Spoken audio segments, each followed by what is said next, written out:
저는 양쪽 발을 같이 수술받았기 때문에 두 발로 선다던가 걷는 게 불가능했습니다. 세면실에 가든 화장실에 가든 휠체어로 이동을 해야 했는데 침대에서 휠체어로 옮겨 앉는 게 매우 불편했고 시간도 오래 걸렸습니다. 한쪽 발이라도 멀쩡하면 그 발에 몸의 무게를 지탱하고 몸을 움직일 수가 있는데 두 발을 모두 사용하지 못하니 휠체어를 타는 것조차 힘들었습니다. 화장실에 도착해서는 휠체어에서 변기로 몸을 또 옮겨야 하는데 휠체어용 화장실의 크기가 일반 화장실보다 크긴 하지만 휠체어 한 대가 들어가게 되면 공간이 거의 다 차고 그 안에서 한 사람이 다른 사람을 도와준다는 것 자체가 쉽지 않습니다. 결국 혼자서 고군분투해야 한다는 겁니다. 그래서 저는 화장실 가는 게 끔찍해서 2번 갈 거 참았다가 1번 가고 그랬던 것 같습니다. 지난 영상에서도 말했듯이 두 발을 한꺼번에 수술하지 말라고 했던 건 바로 그 이유입니다. 30 가까운 나이에 혼자서 아무것도 할 수 없다는 건 참으로 자존감이 무너지고 자괴감 드는 일이 아닐 수 없습니다. 그래서 만약 시간이 허락치 않아서 두 발을 한꺼번에 수술을 해야 한다면 입원 기간 및 회복 기간 동안은 간이고 쓸개고 다 버려야 온전한 멘탈 유지가 가능하겠습니다. 암튼 그렇게 열흘 동안의 입원을 채우고 퇴원을 해서 집으로 돌아오게 됩니다. 퇴원하기 2-3일 전부터 목발로 양쪽 발 날을 사용해서 걷기 시작했고 집에 돌아와서도 틈틈이 걷기 연습을 합니다. 조금만 걸어도 발이 퉁퉁 부어오르기 때문에 정말 잠깐씩만 걸었습니다. 잠깐 걷는 것 외에는 거의 누워있거나 다리를 올리고 앉아있어야 합니다.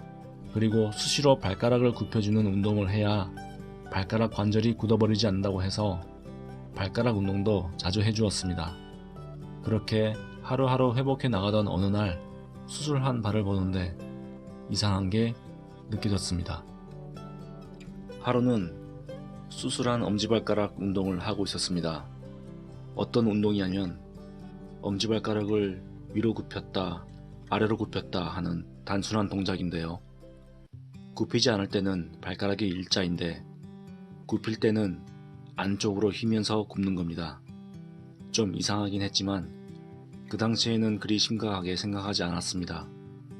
왜냐하면 머릿속은 발이 회복한 후의 행복한 상상으로 가득 찼으니까요.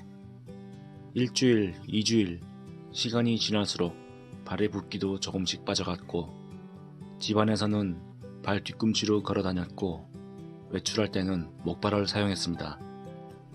그렇게 수술을 받고 3개월 정도 지나 병원에 철심을 빼러 갑니다. 처치실 앞에서 대기하고 있는 모습입니다. 발을 자세히 보시면 엄지발가락 모양이 똑바르지 않고 이미 바깥쪽으로 튀어나와 있는 걸 알 수 있습니다. 철심 빼기 전부터 발이 예전의 모양으로 다시 돌아가기 시작했던 거죠. 철심을 빼고 며칠 동안은 저렇게 붕대로 발을 감고 지냈습니다. 발가락이 자꾸 휘어지는 느낌이 들어 인터넷으로 무지외반 교정기도 사서 집에 있을 때는 항상 차고 있었습니다. 그러나 발가락이 휘어지는 힘을 교정기는 버티지 못했고 그렇게 무지외반증은 다시 재발하기 시작했습니다.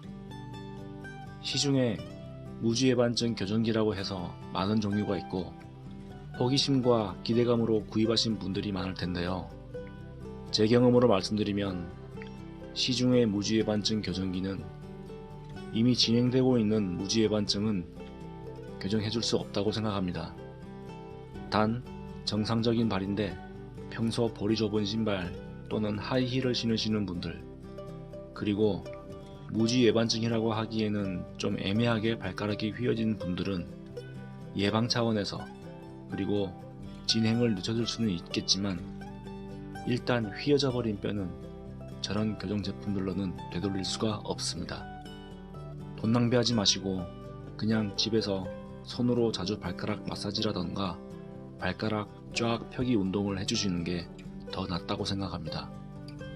그렇게 수술을 받고 나서 철심도 빼기 전부터 재발하기 시작한 제 발은 매일매일 조금씩 원래의 모양대로 돌아왔고 1년 후부터는 그냥 완전히 수술하기 전의 모양과 똑같은 발 모양이 되었습니다. 수술과 입원에 들어간 병원비, 그리고 두 발을 사용하지 못함으로 인한 불편함과 회복에 걸린 오랜 시간들, 이런 시간적 그리고 금전적 비용을 희생했으나 그 결과는 수술받기 전의 모습 그대로였기에 정신적으로 너무 힘들었습니다. 특히 당시 저의 직업은 서서 일하는 것이었기에 하루 일을 마치고 집에 오면 발이 너무너무 아팠고, 특히 정장 구두라도 신어야 하는 날이면 발을 잘라내고 싶은 고통을 겪었습니다.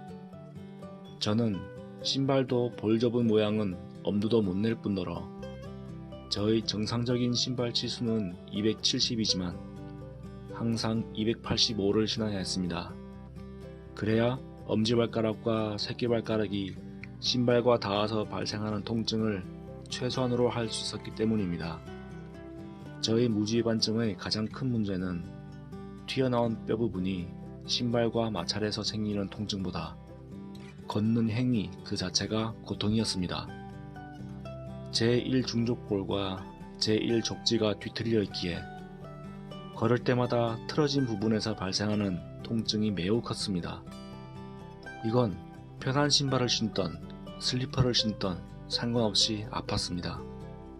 그 부분에서 발생하는 통증을 조금이라도 감소시키기 위해서는 엄지발가락의 굽힘을 최소한으로 해야 하는데, 그렇게 걸으면 그 부담이 발목, 종아리, 무릎, 골반, 그리고 척추까지 영향을 끼칩니다. 젊을 때는 괜찮았으나 나이가 들면서 그 영향이 신체적으로 하나 둘씩 나타나고 있습니다.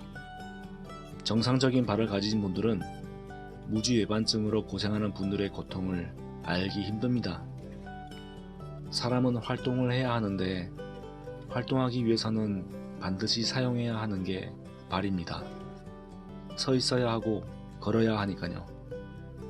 그런 기본적인 행위를 하는 것으로부터 발생하는 통증을 겪으며 산다는 것은 삶의 질이 너무도 떨어지는 것입니다.